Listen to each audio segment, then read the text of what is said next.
Yeah, so I've been raised in Greater Shepparton. I was raised in Shepparton. I've worked here all of my life, went to school here, had a business here for nearly 30 years. My husband had a business here for longer, 43 years, and we've both, had a wonderful connection to the community through our business life, through our family life. I just want to have really great things for the future for the Greater Shepparton region, and I really am very passionate, to make Shepparton, the Greater Shepparton region, to really thrive and continue to grow. We've had some great progress this last 4 years, and I think there's so much ahead and so much still more ahead of us, so many positive things ahead to happen.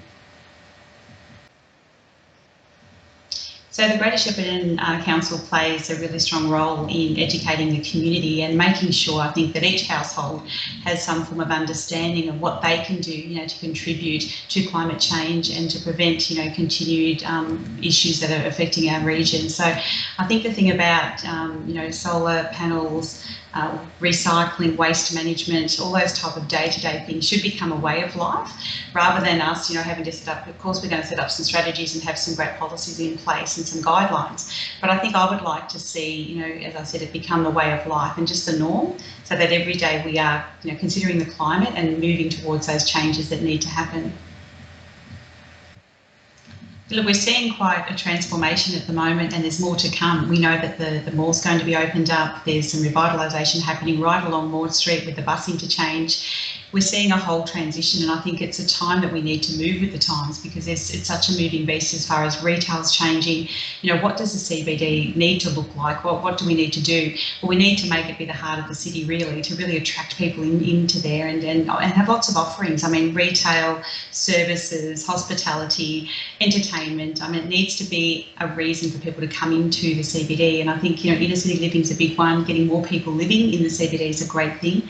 But I also think we need to look at models that are working already. We look at Friar Street, and it's like a little Lygon Street, if you like. Those type of fits are working. So we need to, mimic that and really bring some life into the other parts, of the CBD, and we're working on that. We're investing a lot of money, and we're trying to look at lots of opportunities. What does the future look like? What does the CBD look like? It needs to look very different than what it looks like at the moment.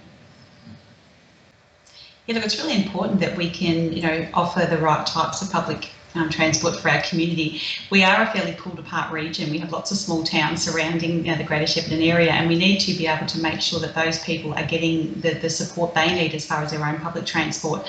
I was in Tatura last week, and it was raised that they only have one service a day, one bus service a day.